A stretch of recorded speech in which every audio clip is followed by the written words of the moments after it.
Hello, my name is Meredith Pasahow, and thank you very much for coming to my talk on Don DeLeo's novel Cosmopolis.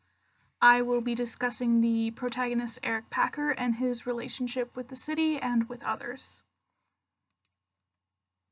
In Don DeLeo's Cosmopolis, the protagonist Eric Packer allegedly lives by the pulse of New York City. He cruises around the city in his limousine, orchestrating his life, his business, and the city itself from within the 35-foot-long vehicle. In Eric's ever so humble opinion, he could not exist without the city, nor the city without him. The city runs through his veins, and Eric, in his own mind, is, in fact, the city. And yet, for someone who claims to be so in touch with everything to do with New York, Eric manages to alienate himself from his own city. At the same time, for someone who wants to be so in control of everything and everyone around him, Eric spends the novel in what appears to be a freefall into utter chaos. But even this is carefully planned. There's not a single move that Eric makes that is not his own decision. It is these decisions that separate him the most from the rest of the city. Everything he does, every decision he makes, manages to isolate him from New York and the people in it. From the very beginning of the novel, Eric has an odd point of view of people and what it means to interact with them. To Eric, the city and his business are one grand chess game, played against himself, or perhaps from another perspective, played against the city itself. He holds meetings with his various employees and assistants throughout the limo ride from the comfort of his limo. He speaks in code, using phrases and words that even we as readers are not privy to. The code words are never stated. It is simply said that Eric, quote, codes a word, end quote, or gives commands to his bodyguards. The readers are introduced to Eric's idea of knowing through Shiner, Eric's chief of technology. Quote, he did not look at Shiner anymore.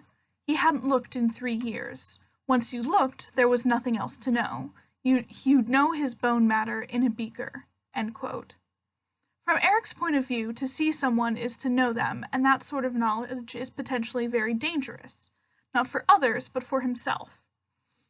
The knowledge of another person, someone slightly outside of his comfort zone, might disrupt the way that Eric is able to control his surroundings, and this would be an upset of the most devastating kind. To this end, Eric does not so much talk to his assistants and advisors, but rather he talks at them. They are sounding boards, there to listen and repeat back Eric's ideas. To him, they are barely even people. Even when considering his wife, Eric thinks that her, quote, beauty had an element of remoteness, end quote, which is perhaps what attracted him to her in the first place.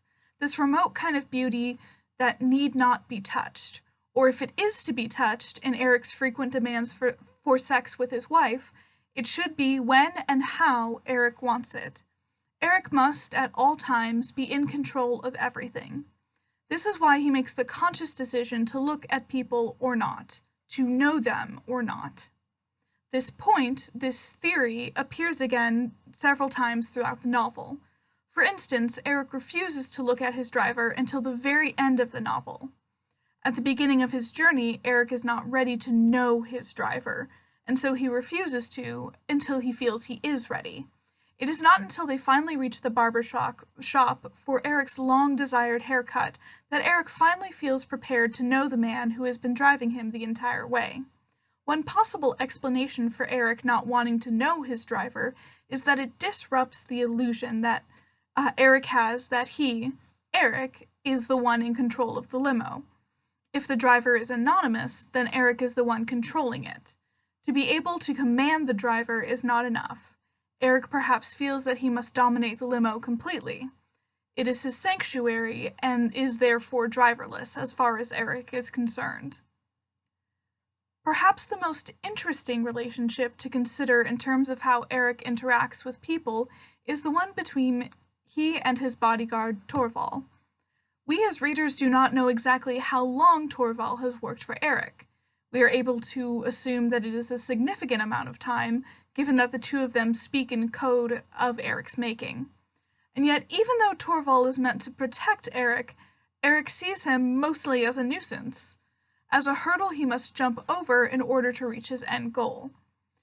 Eric feels the need to isolate himself and control his own destiny so much that he murders Torvald in cold blood in order to be able to take back control of his life. Or perhaps it is because he knew Torvald too well, and he was afraid of where that knowledge might potentially lead. This philosophy of isolation extends beyond the confines of the limousine and into the city itself. Eric feels that he and the city are somehow entwined, that he is the city and the city is him. In his own mind, when he died, he would not end. The world would end. End quote. New York City cannot exist without Eric, so integral is he to the working of the city as a whole. From the window of the limo, Eric observes the city around him. Occasionally, he leans up through the sunroof to do so, but he rarely leaves the vehicle unless it is to eat or have some sort of sexual encounter, or both. From the position of the limousine, from his position in the limousine that he governs, Eric imposes his own no-looking philosophy onto the city as a whole. Quote, "Eye contact was a delicate matter. A quarter second of a shared glance was a violation of agreements that made the city operational. Who steps aside for whom? Who looks or does not look at whom? What level of umbrage does a brush or a touch constitute? No one wanted to be touched. There was a pact of untouchability." End quote. Because Eric does not wish to be looked at or look at anyone unless he chooses to, because Eric does not wish to be touched on anything but his own terms, the entire city, therefore, has no desire for eye contact or physical contact. This passage is most telling to the way Eric separates himself from the city without quite realizing what he is doing. This, quote, pact of untouchability, end quote, is Eric's own pact with himself, one which he imposes onto those around him. For instance, we rarely see him meet more than one person at a time. In fact, he never speaks to more than one person at a time. During his doctor's visit, for example, the doctor is rarely addressed and never conversed with. He merely goes about his exam while Eric speaks only to Jane Melman, with whom he is holding a meeting during his doctor's appointment. When he is out to breakfast and lunch with his wife, Eric speaks either only to his wife or only to Torvald, despite the fact that all of them are in the same place at the same time. There are times in which Eric appears to give in to the chaos of the city at large. The important word here is that he appears to. While Eric does absorb some of the madness that the city has to offer, he does so from a distance.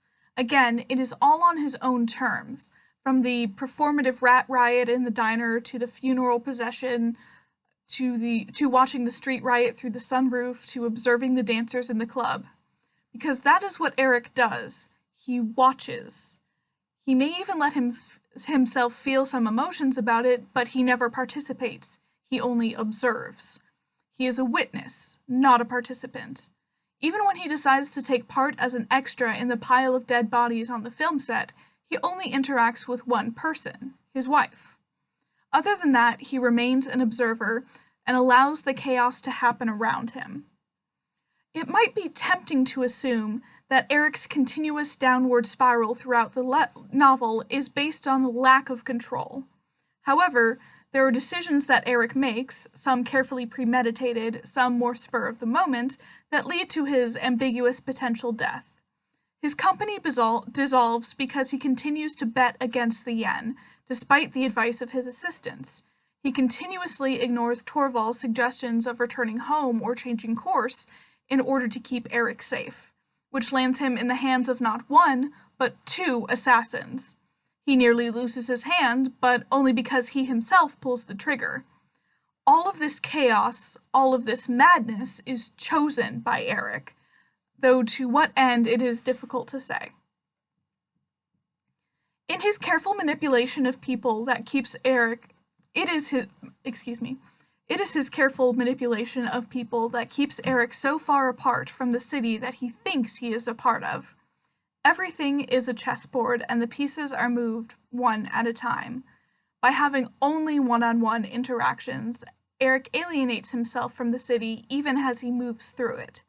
It is not only the limousine that creates a physical barrier around Eric to keep him isolated from the rest of the city, but his own rules and regulations about how he interacts with the people in his life. Even his ultimate downfall and potential death happen because he allows them to, because he chooses to let them happen. In the end, Eric stands on the chessboard alone, having pushed all the other pieces off over the course of the novel. What happens next, after the novel's end, is difficult to say, but it is clear that it will happen without anyone standing beside Eric. Thank you.